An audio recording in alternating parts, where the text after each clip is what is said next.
આ ભાગદોડવાળા જમાનામાં 1 કલાકનો એપિસોડ જોવાનો સમય નથી મળતો. હા, અમે તમારી માટે લઈને આવ્યા છીએ shorts clip. Yours podcast Gujarati shorts clip. તો કોમેન્ટ અને સબસ્ક્રાઇબ કરવાનું નહીં ભૂલતા.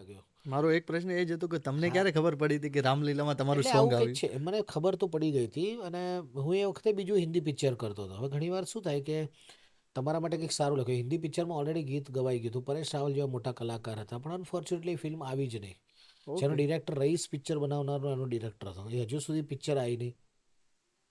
હવે બન્યું એવું કે મને બી પછી જો કે ખબર પડી ગઈ હતી કે ભાઈ આવું કંઈક ગીત આવી રહ્યું છે. પછી જોવા ગયો ફિલ્મ ત્યારે ખબર પડી, દુઃખ થયું. એના કરતાં બી વધારે દુઃખ એ થયું કે ભાઈ ફિલ્મફેરના અવોર્ડનું નાઇટ ચાલતી હતી અને રણવીર સિંગે આ પરફોર્મ કર્યું, ભાઈ ભાઈ ભલા મોરી રવા. ત્યારે ખૂબ દુઃખ થયું. મેં કીધું યાર આ તો આપણે ફિલ્મફેર પર આપણે પરફોર્મ કરવાનું હતું, આ માણસ પરફોર્મ કરી આવે એમ. એટલે આ મનમાં થયું કે કોઈ અવોર્ડની અંદર આ વસ્તુ તો થવી આટલી જોઈએ. બધી પ્રોસેસ જોડાયેલી છે, એટલી તો બધી એ ભૂમિકાઓ. હતી, એ ઘટના બની હતી 2014માં.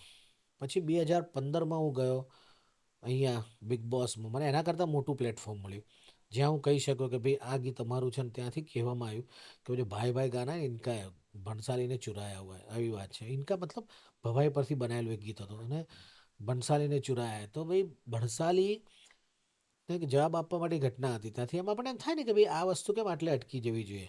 અને 2016માં મારો મિત્ર હેતલ ઠક્કર, એ પોતે બિઝનેસના એવોર્ડ કરતા હતા. ત્યારે મેં એને કીધું યાર ગુજરાતમાં ગુજરાતીઓનો એવોર્ડ હોવો જોઈએ, આપણો પોતાનો એવોર્ડ હોવો જોઈએ, જે આપણો પોતાનો અહીંયા એવોર્ડ આપણે ગુજરાતી ફિલ્મનો એવોર્ડ કરીએ. તો મને કહે ચલો.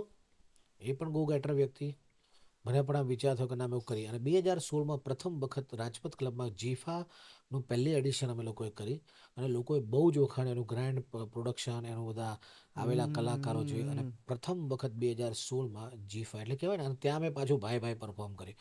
મેં કીધું ઘણીવાર તમને પરફોર્મ કરવા ન મળતું હોય કે તમારા માટે કોઈ વ્યક્તિ એમ થયું કે આ તો જતો રહ્યો, તો ત્યાં એન્ડ નહોતો, એ શરૂઆત હતી. શરૂઆત હતી. એને એન્ડ નહીં ગણવાનો. એને તમારો જે જીવનની અંદર કોઈ કે તમારી વસ્તુ લીધી કે એ માણસ જતો રહ્યો, તો એ એન્ડ નથી, એ શરૂઆત